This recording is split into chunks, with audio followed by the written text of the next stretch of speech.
Welcome to the Windows Computer and Technology channel, and one other new improved feature that will come to Windows 11 in 2026 is at the setup process, or what we call the out-of-box experience, which is that series of little questions that are asked in the setup process when you install a fresh copy of Windows 11.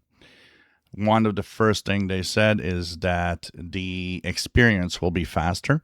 So the setup process will be much quicker in the near future for the out-of-box experience.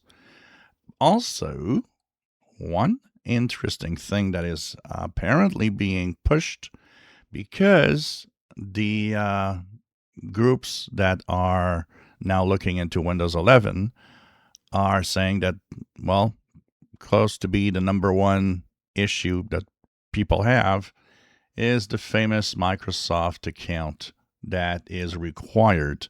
And of course, a lot of people use different tools like Rufus to bypass Microsoft account requirements.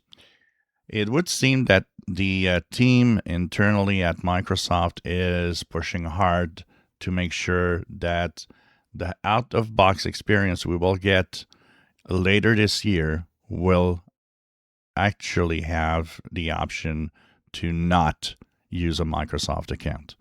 So it is a kind of a reversal of the situation that we had, where Microsoft was making it tougher and tougher to bypass the Microsoft account. Well, now it seems that the team that is looking into improving Windows 11 and trying to make us happy is saying, no, we should have a option that says don't force, if you don't want to have a Microsoft account, it's all right. Just, you'll have that option available within the settings when you're in the out-of-box experience.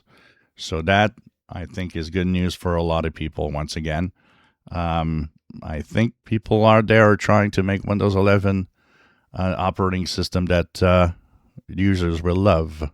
If you enjoy my videos, please subscribe, give us thumbs up. Thank you for watching.